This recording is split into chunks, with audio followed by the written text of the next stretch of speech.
It was a Saturday morning and I was halfway through a 4 hour session when my phone rang. It was my wife and obviously I missed the call, but then she sent me through a message. He scored his first try. My son had a rugby match and I bloody missed it. I had planned this ride all week. Structured intervals, nutrition dialed in, everything on point. Except I completely forgot the one thing that mattered the more. That was my wake-up call, and today I want to share what changed, how I train now without missing the important moments.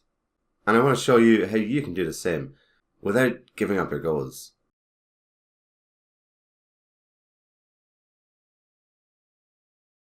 Here's the thing, I fell into the trap that everyone else does. When I first started this structured training, I thought that more was more. If I wasn't riding 10 hours a week, and if I wasn't tracking every watt, then I wasn't doing it right. Does that sound like something you're doing? But I came across a study that flipped that all on its head.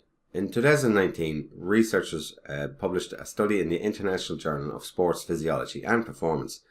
They compared two groups of trained athletes. One trained 6 to 8 hours per week with structured intervals, and the other trained 12 to 14, I think it was, hours of unstructured volume. But guess what? Both groups improved. But the group with less train time and more structured did just as well. That's when I realised it's not about more hours, it's about better planning.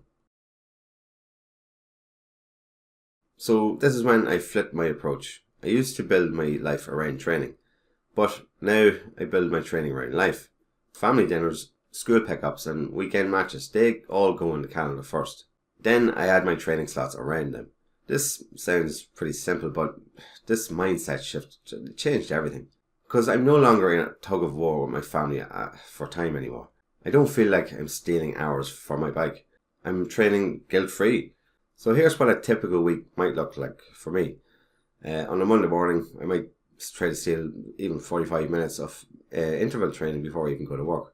I do the same again on a Wednesday night. I hop in a trainer after the kids go to bed.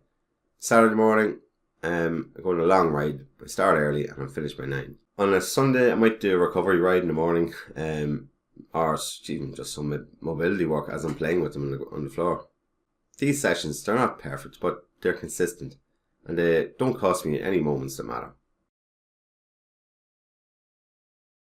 Now I'm going to say something that might surprise some of you. I don't rely on motivation anymore. I rely on systems. Motivation, that's emotional, and systems, they're more reliable. Here's what that looks like for me. I train the same time every week. I prep my kit the night before, so my bottles are filled, the bike's cleaned, and the route planned. I keep sessions short and focused, and it works. There's a meta-analysis from 2021 in sports medicine, and that looked at HIIT training versus long endurance rides. It turns out that shorter, more intense sessions produce similar or better endurance gains in way less time. I used to need 90 minutes, say, but now I can get it done in 45, and that means that we can have more time for the people that we love. Something else has made a big difference. I stopped trying to train in secret. Instead of sneaking off for sessions, I started involving my family. I let my son coach my warm-ups, we do occasional family rides, and I show them my medals and my power numbers. It's fun and they get it now. They know what training looks like. They know that it's part of me.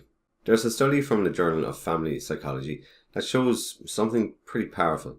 Kids who see their parents model healthy habits are way more likely to adopt them for themselves.